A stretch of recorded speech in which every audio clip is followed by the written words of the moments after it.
بسم اللہ الرحمن الرحیم۔ السلام علیکم۔ آج ہم اردو کا صفحہ نمبر 4 اور صفحہ نمبر 5 کریں گے۔ صفحہ نمبر 4 کا سوال، مذکر مؤنث ایک ساتھ جملوں میں استعمال کریں۔ مذکر اور مؤنث ایک ہی جملے میں دونوں کو لکھنا ہے، جیسے چڑا چڑیا، چڑا اور چڑیا مل کر گھونسلہ بناتے ہیں۔ پڑوسی پڑوسن، ہمارے پڑوسی اور پڑوسن اچھے اخلاق کے ہیں۔ اسی طرح آپ نے باقی جملے بھی بنانے ہیں۔ نیکسٹ کوشچن، جملوں محاورات کو جملوں میں اس طرح استعمال کریں کہ ان کے معنی واضح ہو جائیں۔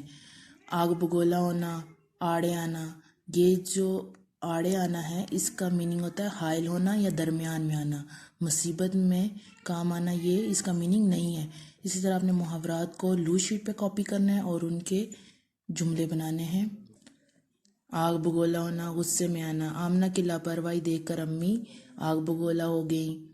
آڑے آنا، حائل ہونا، جب میں کہیں جانے کی کوشش کرتا ہوں تو میری نیند آڑے آ جاتی ہے یا درمیان میں آ جاتی ہے، حائل ہو جانا۔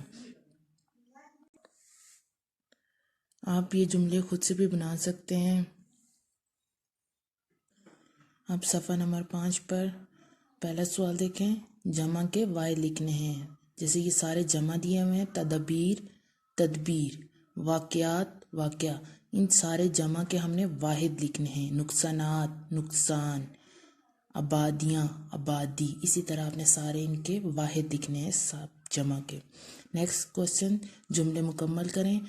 آدھا جملہ انہوں نے دیا ہوا ہے، آدھا آپ نے اس کو مکمل کرنا ہے۔ اچھے بچے ہمیشہ بڑوں کا کہا مانتے ہیں۔ اگر آپ کو کچھ اور لکھنا ہے یا کوئی اور لکھ کے اپنے جملہ مکمل کرنا ہے تو آپ وہ بھی لکھ سکتے ہیں۔ مہمان کی تواضع کرنا اللہ کو پسند ہے، سچ بولنے والا ہمیشہ کامیاب ہوتا ہے۔ اسی طرح آپ نے یہ جملے بھی مکمل کرنے ہیں۔ اللہ حافظ۔